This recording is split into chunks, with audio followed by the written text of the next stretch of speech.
आज के इस लेसन के अंदर हम एक हमारा न्यू कोर्स स्टार्ट कर रहे हैं जिसका नाम है WTO, that is world trade organisation.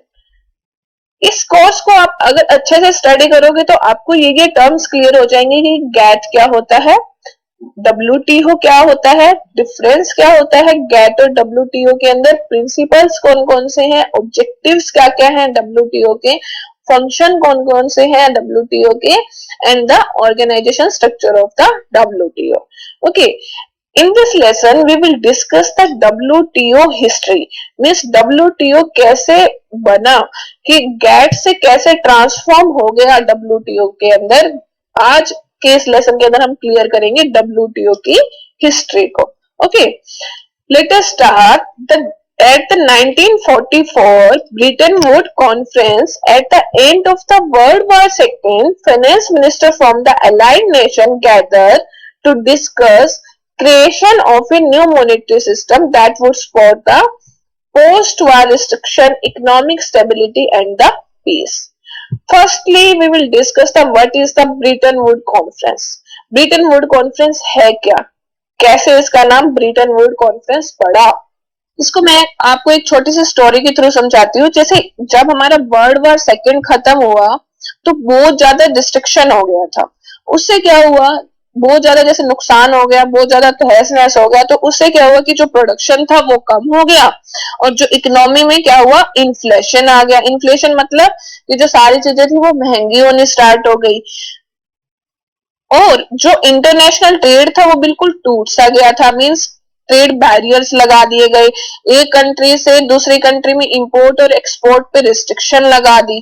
ठीक है, इससे क्या हुआ, हमारी जो इकोनॉमी थी उसमें डिप्रेशन आ गया। ठीक है, इसी जो डिप्रेशन को, जो वर्ल्ड की इकोनॉमी को ठीक करने के लिए ब्रिटेन वुड्स में एक कॉन्फ्रेंस हेल्ड हुई, उसको हमने नाम दिया ब्रिटेन वुड कॉन्फ्रेंस, कि हमारे को वर्ल्ड की इकोनॉमी को ठीक करना है तो इसलिए हमने एक ब्रिटेन वुड कॉन्फ्रेंस का निर्माण किया, ब्रिटेन वुड कॉन्फ्रेंस को हेल्ड किया। और जो ब्रिटेन वुड कॉन्फ्रेंस का ऑफिशियली नेम क्या है, United nation monetary and the financial conference, UNMF। UN का तो फुल फॉर्म हमें पता ही है, क्या होती है, United nation.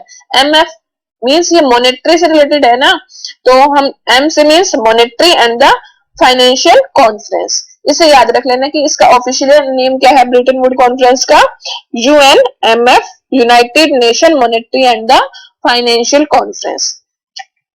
Britain would conference में क्या हुआ कि 3 इंस्टीट्यूशन के प्रपोजल आए, उनके क्या क्या नाम था, IBRD, IMF और ITO।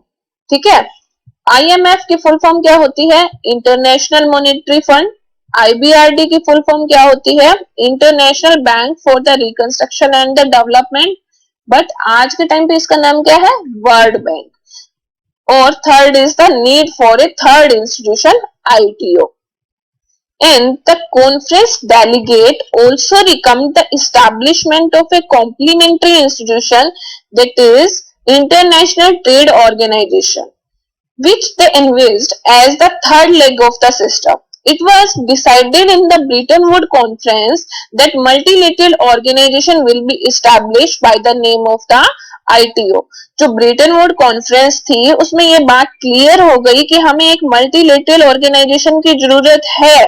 तो उसके लिए हमारे इसलिए जरूरत है मल्टीलेटरल ऑर्गेनाइजेशन की कि हमारे को इंटरनेशनल ट्रेड को रेगुलेट कर सके। तो उन्होंने ब्रिटेन वुड कॉन्फ्रेंस ने किसका प्रपोजल दिया, ITO का।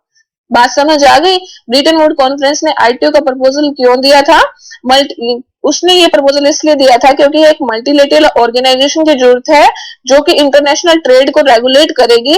तब ब्रिटेन वुड कॉन्फ्रेंस ने ITO का प्रपोजल दिया। After that, a draft agreement was prepared at the Havana Conference in 1948 for the establishment of the ITO। ITO पे काम शुरू हो गया, ITO का जो पेपर वर्क था वो स्टार्ट हो गया। उसमें क्या हुआ कि जो 1948 की जो हवाना कॉन्फ्रेंस थी उसमें एक ड्राफ्ट एग्रीमेंट को रेडी किया।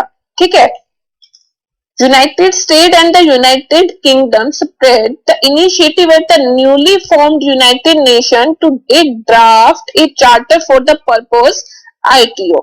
मीन्स जो ड्राफ्ट एग्रीमेंट का जो नेम है वो क्या है, हवाना चार्टर। ये क्या करेगा, आईटीओ को रेगुलेट एंड जो हमारा जो हवाना चार्टर था उसको साइन किया 53 कंट्री ने, 56 में से 53 कंट्री ने साइन कर दिया। ठीक है, these negotiation concluding with the signing of the Havana charter in the March of the 1948। Means Havana charter को साइन कितनी कंट्रीज ने किया? 53 कंट्रीज ने साइन किया 56 में से। अगर इसको इंप्लीमेंट करना था, in order to get the implemented, अगर हमारे को आईटीओ को इंप्लीमेंटेड करना था तो Havana charter was required to get ratify और sign by the American Congress. अगर हमारे को आईटीओ को एग्जिस्टेंस में लाना था तो अगर यूएस जैसे ही हवाना चार्टर पर साइन कर देता तो आईटीओ क्या हो जाता? एग्जिस्टेंस में आ जाता।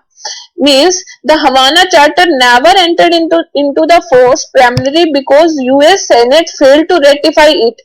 जो अमेरिकन कांग्रेस थी उसने मना कर दिया कि हम इसके ऊपर साइन नहीं करेंगे, तो आईटीओ है वो इंप्लीमेंट नहीं हुआ। क्यों? क्योंकि जो चार्टर को रेटिफाई का काम है वो प्रेसिडेंट नहीं करता, प्रेसिडेंट सिर्फ एग्रीमेंट में साइन कर सकता है। चार्टर को रेटिफाई करने की, मींस चार्टर को साइन करने की पावर पार्लियामेंट के हैंड में होती है। ठीक है, तो जब 1950 में क्लियर हो गया कि अमेरिका जो यूएस है वो इस एग्रीमेंट के ऊपर साइन नहीं करेगा, तो उससे बात क्लियर होगी कि जो आईटीओ है वो अब एग्जिस्टेंस में नहीं आएगा। ठीक है, there was a failed attempt to create an ITO proposed by the Bretton Woods। अब एक बार हम दोबारा मैं समझाती हूँ आईटीओ एक फेल अटेम्प्ट कैसे हुआ, क्या स्टोरी थी इसके पीछे। ब्रिटेन वुड कॉन्फ्रेंस में क्या हुआ कि एक तीन प्रपोजल आए, तीन इंस्टीट्यूशन के प्रपोजल आए, आईएमएफ, आईबीआरडी और आईटीओ। और ब्रिटेन वुड कॉन्फ्रेंस में ये बात क्लियर थी कि एक मल्टीलेटरल ऑर्गेनाइजेशन की जरूरत है जो इंटरनेशनल ट्रेड को रेगुलेट कर सके, तो उन्होंने आईटीओ का प्रपोजल दिया। आईटीओ पे काम शुरू हो गया, तब एक ड्राफ्ट एग्रीमेंट रेडी हो गया हवाना कॉन्फ्रेंस के अंदर 1948 में for the establishment of the ITO. ठीक है, एक ड्राफ्ट एग्रीमेंट रेडी हो गया हवाना कॉन्फ्रेंस में आईटीओ को एस्टैब्लिश करने के लिए। बट इंतजार किस बात का था? यूएस जैसे ही हवाना चार्टर पर साइन करता तो आईटीओ एग्जिस्टेंस में आ जाता। बट मींस हवाना चार्टर को साइन तो कर दिया था, 53 कंट्रीज ने तो साइन कर दिया था 56 में से, लेकिन जो यूएस था उसने क्या किया, वो उसने हवाना चार्टर पर साइन करने से इनकार कर दिया। तो उससे क्या हुआ? आईटीओ एस्टैब्लिश इंप्लीमेंट नहीं हुआ, आईटीओ एग्जिस्टेंस में नहीं आया। जो चार्टर को रेटिफाई का काम प्रेसिडेंट नहीं कर सकता, चार्टर को रेटिफाई करने का काम किसके पास पावर होती है? पार्लियामेंट, कंट्री की पार्लियामेंट के पास पावर होती है। जो प्रेसिडेंट है वो एग्रीमेंट को साइन करता है।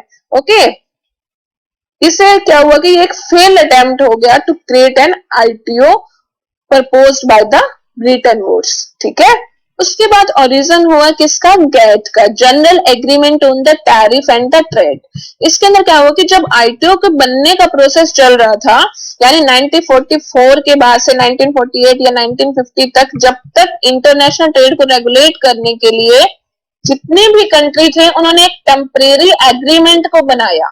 ठीक है, उन्होंने कहा कि जब तक आईटीओ एग्जिस्टेंस में नहीं आता तब तक हम एक टेम्परेरी एग्रीमेंट बनाएंगे जो कि इंटरनेशनल ट्रेड को रेगुलेट कर सके। उसका नाम हमने दिया GATT, general agreement on the tariff and the trade. Temporary agreement को 23 कंट्रीज ने 1948 में बनाया। ये बात याद रखनी है आपको कि आईटीओ का काम अभी चल रहा है। जब तक आईटीओ बनकर रेडी ना हो जाए तब तक इंटरनेशनल ट्रेड को रेगुलेट कौन करेगा? टेम्परेरी एक एग्रीमेंट जो हमने बनाया वही इंटरनेशनल ट्रेड को रेगुलेट करेगा, जिसका नाम हमने क्या दिया? GATT, general agreement on the trade and tariff. जैसे ही ये बात क्लियर हुई कि आईटीओ अब उसके अंदर नहीं बनेगा, कि अमेरिका ने जब ये बात क्लियर कर दी कि हम 1950 में कि आईटीओ इंटरनेशनल ट्रेड ऑर्गेनाइजेशन नहीं बनेगा, तो क्वेश्चन अराइज हुआ कि इंटरनेशनल ट्रेड को कैसे रेगुलेट किया जाए।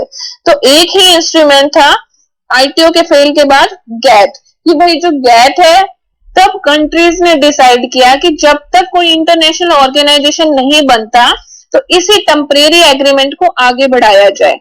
ठीक है, इससे क्या हुआ कि अब आपको ये बातें ध्यान रखनी है कि general agreement on trade and tariff कैसा, किस टाइप का एग्रीमेंट था? एक टेम्परेरी एग्रीमेंट था, इसको शुरू में कितनी कंट्रीज ने साइन किया था? 23 कंट्रीज ने साइन किया था, ठीक है।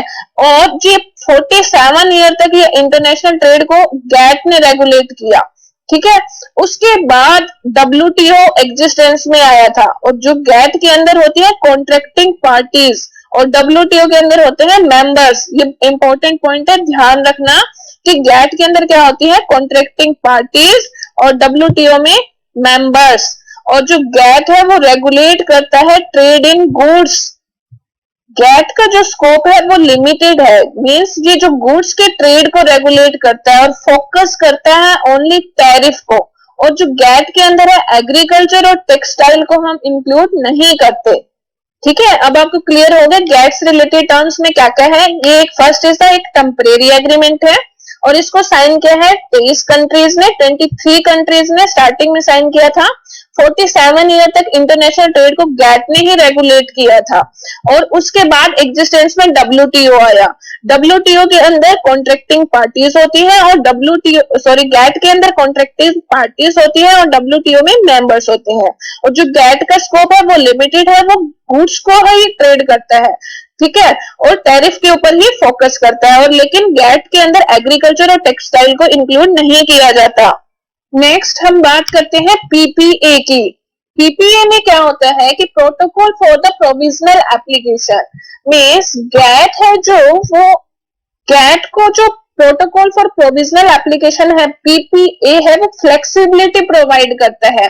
कैसे? जैसे हम एग्जांपल के थ्रू समझते हैं, अगर इंडिया है वो गैट को साइन करता है, तो गैट में जितनी भी बातें लिखी है वो इंडिया को इम्प्लीमेंट करनी होगी। फॉर एग्जाम्पल, जैसे इंडिया का एग्जिस्टेंस लॉ है कि ट्रेड यूनियन बनाने की परमिशन देता है, लेकिन जो गैट में प्रोविजन है वो कहते हैं कि ट्रेड यूनियन ना बनाया जाए। तो इससे क्या हुआ कि कॉन्फ्लिक्ट अराइज हुआ कि गैट का प्रोविजन क्या था, कोई लॉ से कॉन्फ्लिक्ट कर जाए। तो इस सिचुएशन को अवॉइड करने के लिए हमने क्या बनाया? Protocol for the provisional application. अगर आप गैट को साइन करते हो और गैट में ये सिर्फ उन्हीं प्रोविजन को इंप्लीमेंट कर रहा है और आपकी कंट्री के लॉ को वॉयलेट ना करे, ओके, मींस PPA का मेन काम ये होता है कि जो गैट ने जो भी अपना प्रोविजन बनाया है और जो उस कंट्री का एग्जिस्टिंग लॉ बोलता है, उन दोनों में कोई भी कॉन्फ्लिक्ट ना हो। इस सिचुएशन को अवॉइड करने के लिए किसका एस्टैब्लिशमेंट हुआ? Protocol for the provisional application का, ठीक है। और इसको हम ग्रैंडफादर राइट भी बोलते हैं। एंड जो गैट है वो किसके थ्रू काम करता है? ट्रेड राउंड्स के थ्रू में काम करता है। जैसे कि जितने भी डिसीजन है उसके अंदर जितने भी मेंबर होते हैं वो ही डिसाइड करते हैं कि क्या करना है, क्योंकि गैट एक ऑर्गेनाइजेशन नहीं है, ये एक एग्रीमेंट है। एंड इसके अंदर जो मेन एग्रीमेंट था वो था उरुग्वे राउंड का एग्रीमेंट मेन था। फर्स्ट ट्रेड राउंड जिनेवा में था और लास्ट कहां था? उरुग्वे। ये 8th ट्रेड राउंड था, इसके अंदर 123 कंट्रीज इंक्लूड थी, ओके। इसके अंदर जो tariff, non tariff, rule, services, intellectual property dispute settlement, textile, agriculture, creation of WTO, means Uruguay round के अंदर क्या डिसीजन लिया गया कि जितनी भी मेंबर कंट्री थी उन्होंने डिसीजन लिया कि अब गैट को ट्रांसफॉर्म कर दो इंटरनेशनल ट्रेड के अंदर, जो कि इंटरनेशनल ऑर्गेनाइजेशन के अंदर, that is WTO, means WTO का बर्थ करो। तो जो गैट था वो कन्वर्ट किस में हो गया? WTO में। कौन से राउंड में? उरुग्वे राउंड के। गैट के उरुग्वे राउंड के अंदर किसका बर्थ हुआ? WTO का। अब हम हमारे जो नेक्स्ट लेसन है उसके अंदर जो WTO का इंट्रोडक्शन डिटेल में पढ़ेंगे, ओके। Thank you.